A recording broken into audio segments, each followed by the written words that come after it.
Breaking చూస్తూ ఉన్నాము. MLC కవిత దాఖలు చేసిన పిటిషన్లోని అంశాలపై ఈడీకి సుప్రీంకోర్టు నోటీసులు జారీ చేసింది. 6 వారాల్లో సమాధానం ఇవ్వాలని ఆదేశించింది. అయితే తనను అక్రమంగా అరెస్ట్ చేశారంటూ కవిత సుప్రీంకోర్టును ఆశ్రయించిన సంగతి తెలిసిందే. దీనిపై విచారణ జరిపిన ధర్మాసనం బెయిల్పై ట్రయల్ కోర్టుకు వెళ్లాలని కవిత న్యాయవాదులకు సూచించింది. సుప్రీంకోర్టులో ఎమ్మెల్సీ కవితకు ఊరట దక్కలేదు. బెయిల్ కోసం ట్రయల్ కోర్టుకు వెళ్లాలని సుప్రీంకోర్టు ఆదేశించింది.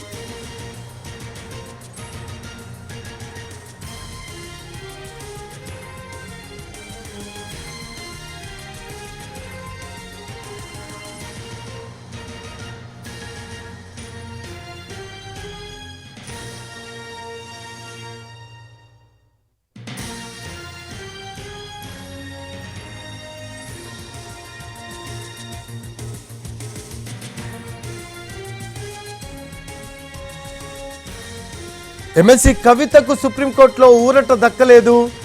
బెయిల్పై ట్రయల్ కోర్టులో అప్లై చేసుకోవాలని ఆదేశించింది సుప్రీంకోర్టు. ఎమ్మెల్సీ కవిత దాఖలు చేసిన పిటిషన్లోని అంశాలపై ఈడీకి సుప్రీంకోర్టు నోటీసులు జారీ చేసింది. 6 వారాల్లో సమాధానం ఇవ్వాలని ఆదేశించింది. అయితే తనను అక్రమంగా అరెస్ట్ చేశారంటూ కవిత సుప్రీంకోర్టును ఆశ్రయించిన సంగతి తెలిసిందే. దీనిపై విచారణ జరిపిన ధర్మాసనం బెయిల్పై ట్రయల్ కోర్టుకు వెళ్లాలని కవిత న్యాయవాదులకు సూచించింది.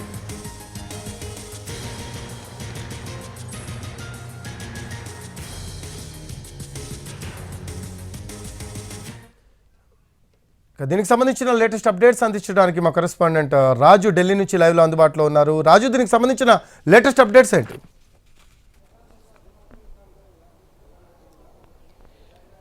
ఎస్ రఫీ, సుప్రీంకోర్టులో కవిత వేసినటువంటి రిట్ పిటిషన్ ఏదైతే ఉందో ఆ పిటిషన్ పైన స్పెషల్ బెంచ్ త్రిసభ్య ధర్మాసనం విచారణ జరిపింది. అయితే కవిత తాను వేసినటువంటి ఈ పిటిషన్లో కొన్ని అంశాలను స్పష్టంగా కోరారు. అంటే ఏదైతే ఈడీ అరెస్ట్ చేసినటువంటి ఈ కేసులో తనకు బెయిల్ ఇవ్వాలి, దాంతోపాటు ఈడీ ఎక్కడా కూడా సరైనటువంటి ప్రొసీడింగ్స్ ఫాలో కాలేదు, పైగా పిఎంఎల్ఏ చట్టాల పేరుతో ఏ విధంగానైతే మహిళలను ఇబ్బంది పెడుతున్నారు, తన కోర్టులో కేసు ఉన్నటువంటి సమయంలోనే అటు కేసు కొనసాగుతున్నటువంటి సమయంలోనే తనను అరెస్టు కూడా చేశారు. ఎటువంటి ఆధారాలు తమకు అనుకూలంగా లేవు. అంతేకాదు ఎవరైతే ఇప్పటి వరకే ఢిల్లీ లిక్కర్ కేసులో అరెస్ట్ అయినటువంటి వాళ్ళను 3rd డిగ్రీతో బెదిరించి వాళ్ళ ద్వారా తన పేరును చేర్చారు అనే విషయాన్ని కూడా కవిత తన పిటిషన్లో పేర్కొన్నారు. సో ఈరోజు త్రిసభ్య ధర్మాసనం ముందు ప్రత్యేకంగా సీనియర్ కౌన్సిల్ కపిల్ సిబాల్ తన వాదనలు వినిపించే ప్రయత్నం చేశారు. సో ముందుగా ఈ కేసులో అంటే కవితకు బెయిల్ ఇవ్వాలి, తనను హైకోర్టుకు వెళ్ళమని మాత్రం చెప్పొద్దు అనే విషయాన్ని కపిల్ సిబాల్ స్పష్టం చేశారు. అయితే సుప్రీంకోర్టు ధర్మాసనం మాత్రం ఈ కేసుకు సంబంధించి మీరు ట్రయల్ కోర్టుకే వెళ్ళాలి, ట్రయల్ కోర్టులోనే బెయిల్ అంశం పైన మీరు అక్కడే పిటిషన్ వేసుకోవాలనే విషయాన్ని స్పష్టం చేశారు. అంటే ట్రయల్ కోర్టు అంటే ఇప్పటికే కవితను ప్రొడ్యూస్ చేసింది ఢిల్లీలోని Rouse avenue court. So Rouse avenue కోర్టులో ప్రస్తుతం మళ్ళీ బెయిల్ పిటిషన్ వేసుకోవాలి కవిత తరపున న్యాయవాదులు.